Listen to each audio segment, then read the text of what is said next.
I have learned this one thing from Andrew Huberman that allows me to literally work for the entire day, even though when I'm tired, even when I don't feel like it, even when I hate the goddamn work. This tactic has allowed me to be so productive that there's no other tactic. I don't think, like, up until this point, all the tactics I've tried, the the thing that has worked for me is this. And I have been kind of using it on daily basis. And basically, I've been working for like an entire day.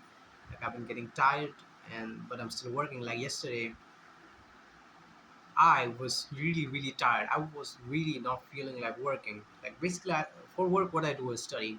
So I'm in like, I'm trying to be like an entrepreneur, but at the same time, I'm having my exam, so I have to like keep the entrepreneurship thing like little behind and just focus on my studies. So that's what I've been doing. But I don't feel like studying because that's not my main goal. But at the same time, I have to please my parents. So this is what I've been doing. I've been studying a lot lately, and I basically study for the fucking entire day, and I hate it.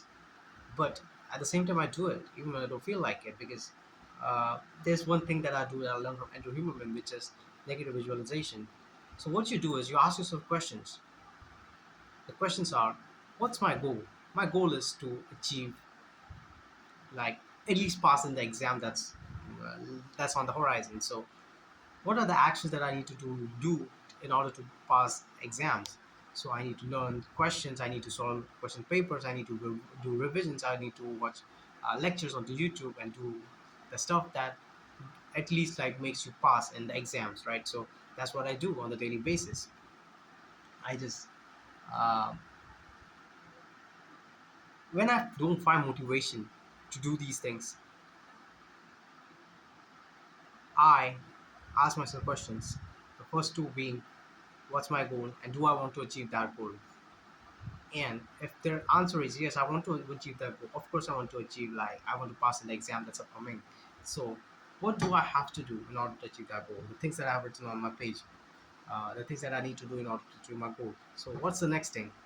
The next thing is, am I willing to do these things in order to achieve my goal?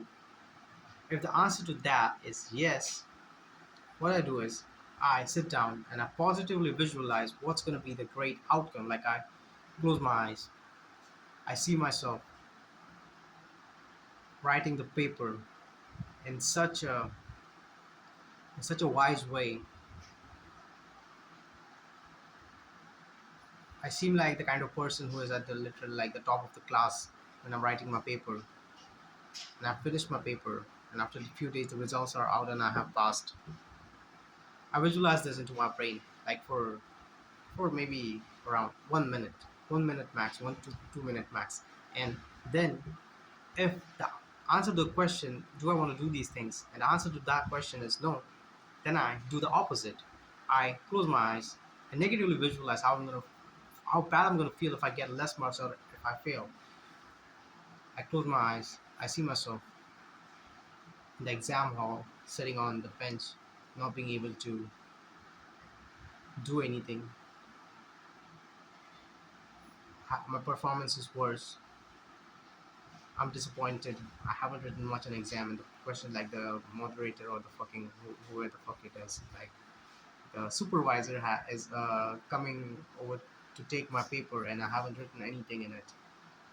And hand over the paper to the supervisor. Then I go home, and it's after a few days the results are out, and I have fucking failed, and I have disappointed my parents. Have disappointed myself, and I hate it. And I hate that I set out to achieve a goal and I didn't achieve it. I didn't do the work that was supposed to do to achieve that goal, and that's how it is. And suddenly, after opening my eyes, I'm fucking motivated. Like, I'm motivated to just go and do the work because the pain is really, really strong. Like, the pain motivates you more than anything. This is what I have noticed. So I have been like playing with this idea of what motivates you more, um, reward or pain. So basically, what reward is literally the inversion of pain. Like, reward is ease. Ease is opposite of pain. So If you think about it, reward is inverse of pain. So everything just stems from pain.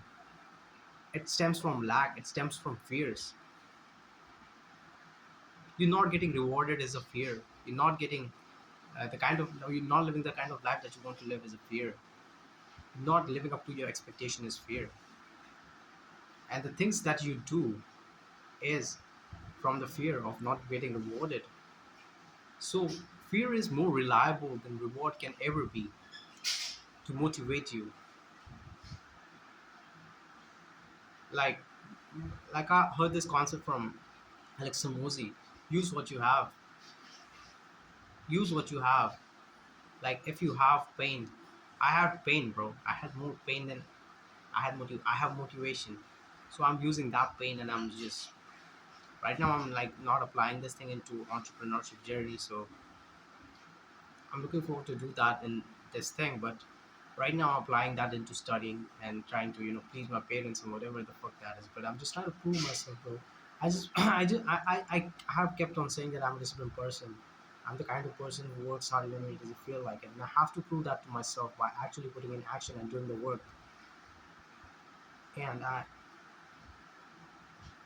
because of that, I've set a reputation for myself that I'm a disciplined person. So I'm gonna do it. I'm gonna prove like I'm gonna do everything in order to prove that. Because I have been told by other people that you're not disciplined, you won't achieve anything. Like things, people say these things. And I kinda use that pain to work hard.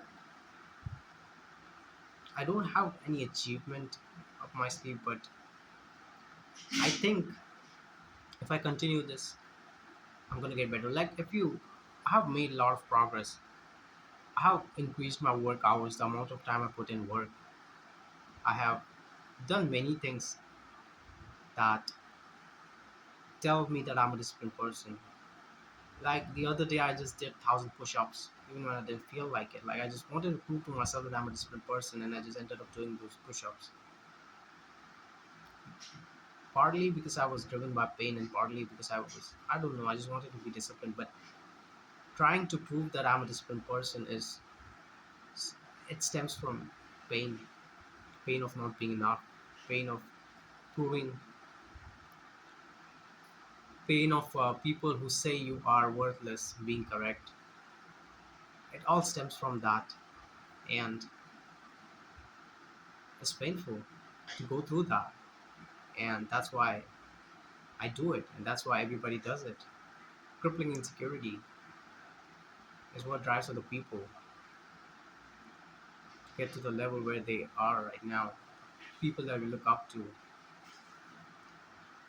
Yeah, that's it for today, bro. Use your pain to write your own story, and I'll see you in the next one.